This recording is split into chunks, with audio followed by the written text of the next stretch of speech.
പ്രഭാത വചനധ്യാനത്തെക്കുറിച്ച് ഇന്ന് ചിന്തിക്കുകയാണ്. ശ്രീ രവിശങ്കർ ഒരു പുസ്തകം ഇറക്കിയിട്ടുണ്ട്, പ്രഭാത ധ്യാന ചിന്തകൾ. അദ്ദേഹം കുറച്ച് ആധ്യാത്മികവും മോട്ടിവേഷണലുമായിട്ടുള്ള ബുദ്ധിപരമായ ചിന്തകളെ കോർത്തിണക്കി ഒരു ബുക്ക് ഇറക്കിയിട്ടുണ്ട്. അദ്ദേഹത്തെ ഫോളോ ചെയ്യുന്ന ഒത്തിരി ശിഷ്യന്മാരുണ്ട്, അവരത് വായിക്കാൻ ഉപയോഗിക്കുന്നു. ഏതോ ബുക്ക് സ്റ്റോളിൽ ചെന്നപ്പോൾ ഞാനത് മറിച്ച് നോക്കിയപ്പോൾ ബൈബിളിലെ പല വാക്യങ്ങളും അവരതിനകത്ത് ഉപയോഗിച്ചിരിക്കുന്നു. വിശേഷാൽ യേശു കർത്താവിന്റെ ഗിരിപ്രഭാഷണവും ശലോമോന്റെ സദൃശ്യവാക്യങ്ങളും ധാരാളം ഉദ്ധരിച്ചിരിക്കുന്നു. എനിക്ക് ഇതൊക്കെ വലിയ ഞെട്ടലോടുകൂടിയാണ് ഞാൻ വായിക്കുന്നത്. കാരണം നൂറുകണക്കിന് മനുഷ്യർ ഫോളോവേഴ്സായിട്ടുള്ള ആ സന്യാസി അല്ലെങ്കിൽ ആ ഗുരു ആത്യന്തികമായി ഫോളോ ചെയ്യുന്നത് ബൈബിളാണ്, യേശുവിനെയാണ്. അങ്ങനെയെങ്കിൽ ബൈബിൾ കയ്യിലുള്ള നമ്മൾ എന്തേ വേണ്ടതുപോലെ ധ്യാനിക്കാത്തെ? എന്തേ വായിക്കാതിരിക്കുന്നത് എന്തുകൊണ്ട്? അതുകൊണ്ട് നമുക്ക് വചനത്തിലേക്ക് നോക്കാം.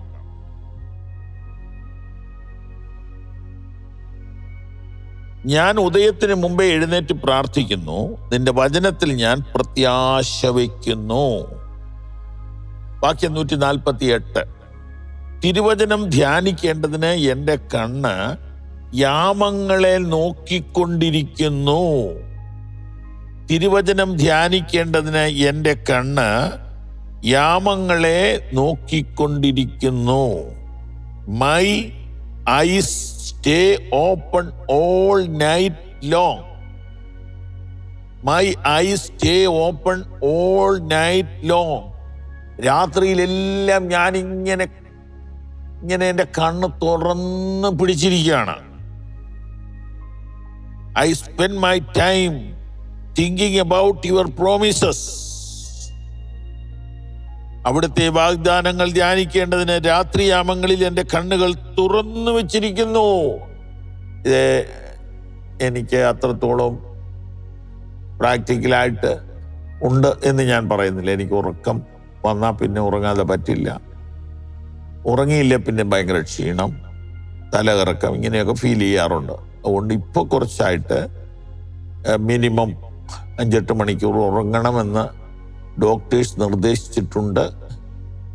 പരമാവധി അത് ചെയ്യാനായിട്ട് ശ്രമിക്കുന്നുമുണ്ട്.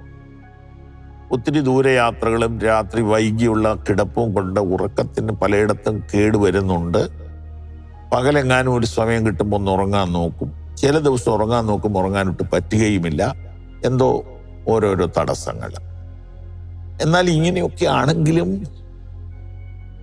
ദൈവവചനം ധ്യാനിക്കുവാൻ നിങ്ങൾക്കൊരു ക്വയറ്റ് ടൈം വേണം. നിങ്ങൾക്കൊരു സെപ്പറേറ്റ് ടൈം വേണം.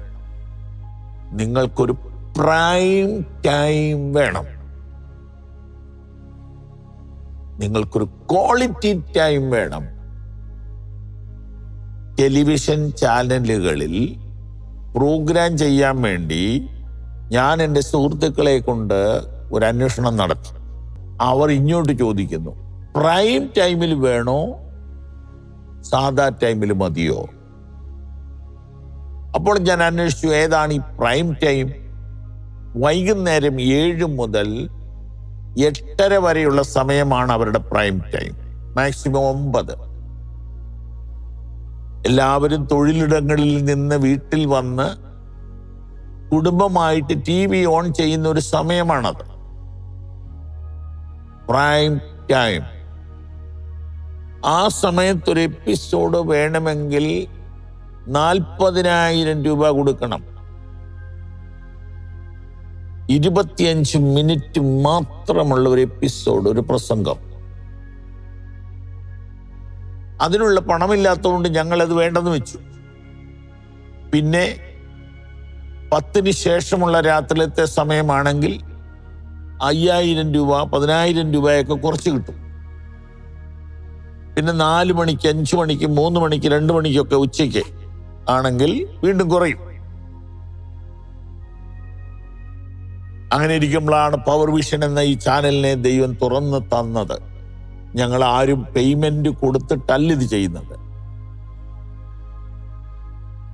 മറ്റ് ചാനലുകളിൽ ഞാൻ പ്രസംഗിക്കണമെങ്കിൽ ഞാൻ പേയ്മെന്റ് കൊടുക്കണം. ഇത് ഞങ്ങളൊക്കെ ഇതിനകത്ത് ഒരു ഭാഗമാണ്. എന്തിനാണ്? ദൈവത്തിന്റെ വചനം അനേകരിൽ എത്തിച്ചേരുവാൻ. ഈ പ്രൈം ടൈമിനെ കുറിച്ച് പറഞ്ഞു വന്നപ്പോഴാണ് ഈ വാക്യം എനിക്ക് ഓർമ്മ വരുന്നത്. ഞാൻ പ്രൈം ടൈം വചനധ്യാനത്തിന് വേണ്ടി മാറ്റി വെക്കുന്നു. അപ്പൊ എൻ്റെ പ്രാർത്ഥനയും എൻ്റെ വചനധ്യാനവും പ്രൈം ടൈമിലാണ് ഞാൻ ചെയ്യുന്നത്. ഞാൻ അല്പം കുറ്റബോധത്തോടുകൂടെ പറയുന്നു, അങ്ങനെ ചെയ്യാൻ എനിക്ക് കഴിയുന്നില്ല പലപ്പോഴും. എന്നാൽ നിങ്ങൾ അങ്ങനെ ചെയ്യണമെന്ന് ഞാൻ പ്രബോധിപ്പിക്കുന്നു. ഞാൻ അങ്ങനെ ചെയ്യാൻ പരമാവധി ശ്രമിക്കുന്നു. നമ്മുടെ വാക്യം, ഞാൻ ഉദയത്തിന് മുമ്പ് എഴുന്നേറ്റ് പ്രാർത്ഥിക്കുന്നു, അങ്ങയുടെ വചനത്തിൽ ഞാൻ പ്രത്യാശ വയ്ക്കുന്നു. തിരുവചനം ധ്യാനിക്കേണ്ടതിന് എൻ്റെ കണ്ണ് യാമങ്ങളെ നോക്കിക്കൊണ്ടിരിക്കുന്നു. ആമേൻ.